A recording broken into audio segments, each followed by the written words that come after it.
US లో doctor గా స్థిరపడాలని అనుకుంటున్నారా? అయితే అతి తక్కువ ఖర్చుతో ఎడ్ప్లస్ తో సాకారం చేసుకోండి.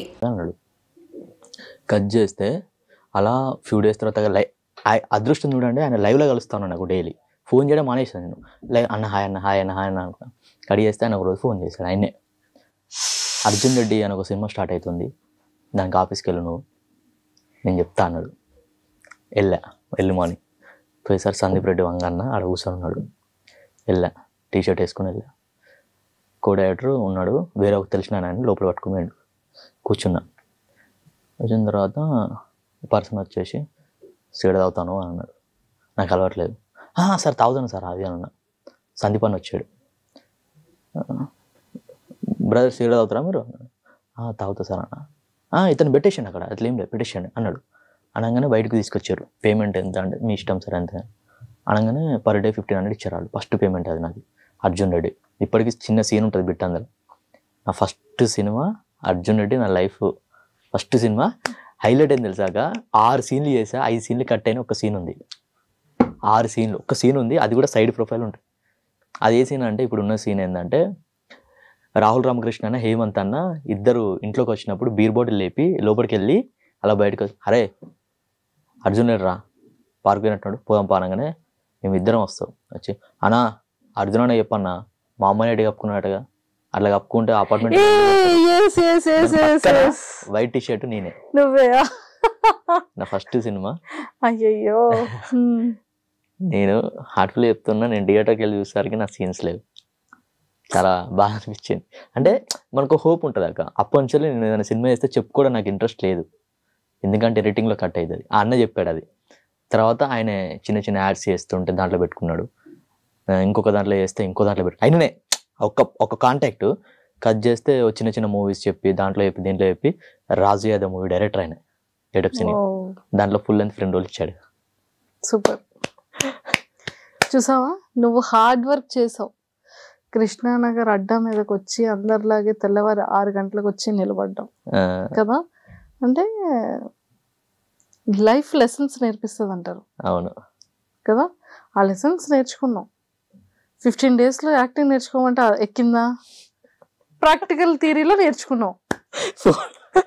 2014 to 2025 నిజంగా చెప్తున్నా, సినిమా ఇండస్ట్రీకి ఎవరైనా వస్తా అంటే వద్దని చెప్తాను నేను. 11 years ఆఫ్ జర్నీ. ఎందుకురా బాబు వచ్చి నేనే ఇట్లా అవుతున్నా, సంఘం అయిపోతున్నా, నువ్వు వచ్చి ఏం చేస్తావంట నేను. ఎందుకంటే అక్క నిల్చోవడం చాలా కష్టం అక్క. ఇక్కడ నిన్ను మించినోడు ఉంటాడు ఇక్కడ, వెనకాల నుంచి దుబ్బుకుంటూ వెళ్ళిపోతుంటారు తెలుసా. అసలు జూనియర్ ఆర్టిస్ట్ వెళ్తే కూడా కాంపిటీషన్ అక్క. ఇప్పుడు లైఫే కాంపిటేటివ్. అన్నా నేను వస్తాను అంటాడు. నాకు రూపాయి వద్దన్నా నేను యాక్టింగ్ చేస్తాను అంటాడు. వీడేంటి ఇట్లా అంటుండు, మనం ఎందుకు ఇక్కడికి వచ్చినాము, మనకేమో మనీ కావాలి, వాడికేమో కనబడుతుంది అని 4 రోజులు కనిపించిన తర్వాత వాడికి మనీ కావాలి. వాడికి నాకు అర్థమైంది ఇది కాదు, మనం క్రియేట్ చేసుకోవాలి ఫస్ట్ మన ప్లాట్ఫామ్. యూట్యూబ్ ని స్టార్ట్ చేసావు. రివ్యూ సినిమా మీద ఇష్టంతో సినిమా మీద రివ్యూలు చేయడం మొదలు పెట్టావు. స్టార్ట్ చేసా. దాని తర్వాత యూట్యూబ్ పెట్టుకొని Prasad IMAX care of address. అవును, ట్రూ. నాకు చాలా లైఫ్ ఇచ్చింది అది. షర్ట్లతో టీ షర్ట్ నేను నిజంగా చాలా రివ్యూస్ చూసాను. అవునా? అంటే ఇంటర్వ్యూ బిఫోర్ మాట్లాడేస్తే మనం ఏదో ఆ ఫీల్ పోతుందని నేను చెప్పలేదు, కానీ నీ చాలా రివ్యూస్ చూసా. బియర్డ్ తో పెంచుకుని ఉన్న రివ్యూస్ చూసా. ఓకే, అంటే ఎవరు ముందు ఎవరు వెనక అనేది నాకు తెలియదు, కానీ నీ ఫిలిం రివ్యూస్ అయితే చూసాను. పంచ కట్టుకొని. ట్రూ.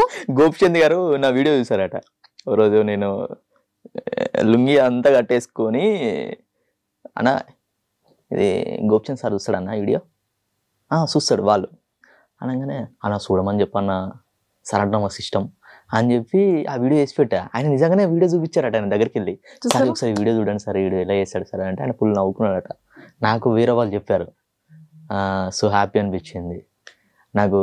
నిధి అగర్వాల్ ఉన్నారు కదా, పిలిచారు నన్ను. పిలిచి నేను రివ్యూ చెప్పేటప్పుడు మీరంటే నాకు మా సిస్టమ్ మేడం అని చెప్పి, నా గుండెల్లో ఎవరున్నారో చెప్పండి అని అనగానే ఇందులోకి వెళ్ళి ఇట్లా ఫోటో తీసేసరికి నిధి అగర్వాల్ నా గుండెల్లో ఉంది అని చెప్పి ఇట్లా అనేసరికి ఆమె వీడియో చూసి ఇదైనా కావాలి పిలిపియండి ఒకసారి కలవాలి నేను అని ఇమ్మీడియట్లీ నన్ను తెల్లారి పిలిపించింది. ఇది చూపెట్టు. అందులో ఉంది. అది కాదు, ఇది ఏది గుండెల్లో ఉన్నారు కదా, హార్ట్ లో చూపెట్టు. హార్ట్ లో అది ఇప్పుడు అంటే నిధి అగర్వాల్ మారి ఇంకెంతమంది. నిజంగా నాకు చాలా ఇష్టం. నాకు అంటే బేసిక్గా ఏంటంటే చాలా జెన్యున్ గా అలా పిలవాలంటే ఎవరు పిలవరు. ఒక చిన్న బిట్కే పిలిచిన తర్వాత I'm so sweet of you అని చెప్పి హగ్ ఇచ్చింది. అది చాలా వైరల్ అయిపోయింది. అది యూట్యూబ్లో కూడా ఉంది, నిధి అగర్వాల్ హగ్ వీడియో అని. దాని తర్వాత నా చాలా ఇష్టమైన పర్సన్ ఇస్తారు గారు ఫుల్ సపోర్ట్ చేస్తుండే నాకు. చాలా ఆమె చాలా అంటే ఇలా ఉండాలి, ఇలా చేసుకోవాలి అని. తనతో ఒక 4-5 వీడియోస్ చాలా చేస్తాను నేను. ఫుల్ సపోర్ట్ తను కూడా నాకు. హ్యాపీ లైఫ్ అలా సాగుతూ ఆ టర్న్ ఇలా వచ్చింది. కాదు నాన్న, నువ్వు పుట్టి పెరిగిందంతా తెలంగాణ, కరీంనగర్, గోదావరికి అన్నది. గోదావరికి పక్కా ఫుల్ మాస్. ఇది మంచి సినిమా స్టోరీ ఉంది, మరి చెప్పు. గోదావరి కానీ సోహెల్ మంచి సైకో మాస్ క్యారెక్టర్ బాగా సెట్ అవుతారు. లేదు నాకు నీ స్టోరీకి. అమ్మో చెప్పేసా, చెప్తే నేను చేయలేను అని చెప్పేశాడు. ఎందుకని? అమ్మో ఇంత హ్యాండిల్ చేయలేను నేను డార్లింగ్ అని చెప్పేశాడు. అంటే దీనికి మనం ఇంత కరెక్ట్ సెట్ అవ్వదు, వేరే ట్రై అయ్యి, కానీ అదిరిపోయింది అన్నాడు. చెప్పా ఫస్ట్ సోహెల్ చెప్పాది, ఆయన వదులుకున్నాడు. అసలు నువ్వు యాక్టర్ అవ్వాలని వచ్చావు, ఏదో పొరపాటున రివ్యూయర్ దగ్గరికి వెళ్ళావు, మళ్ళీ నువ్వు యాక్టింగ్ చేయకుండా మళ్ళీ డైరెక్షన్ కూడా చేసేద్దాం అని ఫిక్స్ అయిపోయావా? అంటే బేసిక్గా నేను ఒక ఆడియన్ లాగా సినిమాని చూస్తాను అక్క, ఆడియన్ లాగానే చూస్తాను నేను. ఇప్పుడు రేపు నేను ఎందుకు చేయాలనుకుంటున్నా అంటే రేపు పొద్దున నేను చేసినప్పుడు చాలామంది షాక్ అవుతారు హార్ట్ఫుల్గా. అంటే ఏదో టైంపాస్ చేసే సినిమా కాదు అది. రేపు పొద్దున అరే వీడారా ఈ సినిమా చేసింది అనకపోతే నేను ఇండస్ట్రీకి వెళ్ళిపోతాను. ఆ కథ అలా ఉంటుంది, డిఫరెంట్ జోనర్. ఎందుకంటే నేను ఆడియన్స్ ఎలాంటిది ఇష్టపడతానో నాకు ఒక ఐడియా ఉంది. ఎందుకంటే నేను ఒక యూత్ని, నా యూత్ బ్లడ్ ఎలా ఉంటుంది అంటే వరల్డ్ ఎలా ఉంటుంది, నాకు చాలా ఇష్టం. ప్రశాంత్ అమ్మ టైలరింగ్, అన్నయ్య ఆ టైంకి మేబీ జాబ్, తమ్ముడేమో చదువుకుంటున్నాడు, నువ్వు సెకండ్ వన్. ఇండస్ట్రీకి వెళ్ళాలన్న తపన, ఫినాన్షియల్ సపోర్ట్ లేదు. ఎలా ఆ టైంలో ఇదో అసలు జర్నీ ఎలా చేసావు? నీకు బయటికి వెళ్ళాలి అంటే మినిమం చేతిలో డబ్బులు ఉండాలి, ఫోన్లో ఎవరికైనా కాల్స్ చేయాలంటే మినిమం రీఛార్జ్ ఉండాలి, అట్లీస్ట్ ఒక ఫోన్ ఉండాలి, ట్రాన్స్పోర్ట్ ఖర్చు ఉండాలి, నువ్వు బయట ఏదో ఇంత తినడానికైనా మనీ ఉండాలి, వాటర్ బాటిల్ కొనుక్కోవడానికైనా చేతిలో 10 రూపాయలు ఉండాలి. ఇవన్నీ ఎలా మేనేజ్ చేయగలిగావు? మా మమ్మీ 3 డేస్కి ఒకసారి 4 డేస్కి ఒకసారి 500 అడిగేవాడిని. వాళ్ళకు విసుగు పుట్టింది.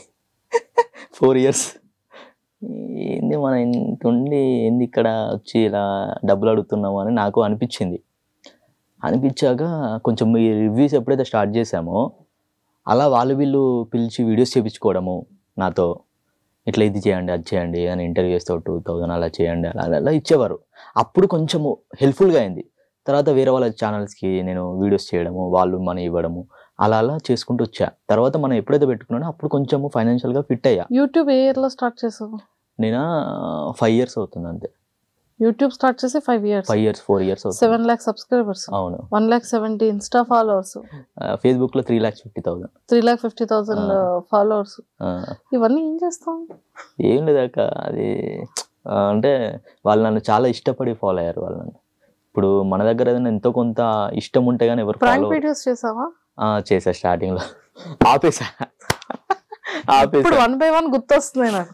అది చేసా, రివ్యూస్ చేసా, అన్ని ఆపేసి ఓన్లీ ఫుడ్ వీడియోస్ చేస్తున్నాను అక్క. ప్రాంక్ వీడియో రివ్యూ దేన్ని వదిలేవు చెప్పరా నువ్వు? దేన్ని వదిలేవు? చివరికి బిగ్ బాస్ స్టేజ్ కూడా వదలలేదు. నిజంగా చెప్తున్నా, నేను ఉంటాను అనుకున్నాక.